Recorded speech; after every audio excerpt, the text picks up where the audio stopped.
Hey, thank you very much, Jeff Hopper. Looking forward to a nice play coming up called My Name is Asher Lev. Bronwyn Stienberg is here.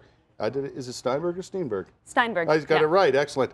She is the director of Ninth Hour Theater Company's My Name is Asher Lev. I know you're excited about this. Yeah, really excited. It's inspired by, or based on one of my favorite novels, actually, 1972 novel by Chaim Potok, and so I'm really excited to get to bring that story to the stage here in Ottawa. Yeah, you and I were talking about this, and it's an interesting story in that it can apply to a lot of things currently, in the past, and certainly in the future, right? Absolutely. I would really call it a universal story. It's the play is about a young Jewish painter. His name is Asher Lev, and he grows up in Brooklyn in a Hasidic community, and it's in the 50s and 60s, and so it's really not the time or the place for someone to be a visual artist. Right. And so it's about his struggle with his cultural background and his family, which he doesn't want to leave. He really loves them and feels very strongly in his faith, but he also has to express himself as an artist. And so that story seems really specific.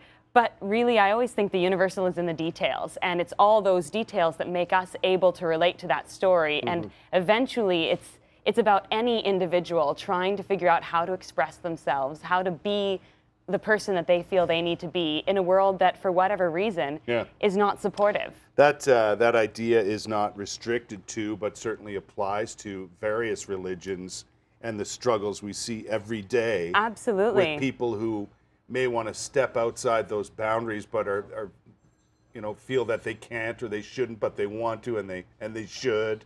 All those things that they struggle with. Exactly, and yeah, even more than religion. If you feel like the system at your school or whatever, or the political system is not something that you quite fit into, but you don't want to leave either. It's a struggle any person could feel. Just how do you honor what's inside? Honestly. I seem to liken it to, like I look at the Olympic Games right now and some of the struggles that even athletes have. Absolutely. And people involved in that, stepping outside their normal circumstances. Anyone with a big dream, they may have parents who really want them to achieve their dreams, but also want them to make to make a living and follow. And so maybe they don't want to take them to all these athletic practices after school or rehearsals or let them take out art classes. Also very interesting that this was first released in 1972 and still those same struggles exist. That's right. It's a really 50 years later. Yeah. It's timeless. Unfortunately, it's a human struggle. Yeah. You've got coming up on 15th to the 25th, right, That's at Arts Court. I want to make sure we get that in. When are show times? The show times are in the evenings at 8 p.m. and then we also have matinees on Saturday and Sunday at 4. Yeah. And tickets are available on the website for the theater company, ninthhourtheater.ca. Right. Or at Arts Court.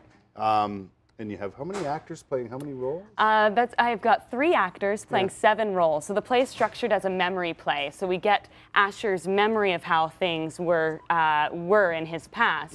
So it's not realistic, and that's really fun in theater. We can't do something as realistic as cinema can, and we don't even try to. It's like the difference between a painting and a photograph. And since Asher's character is a painter, it's great to paint a theatrical representation of his life.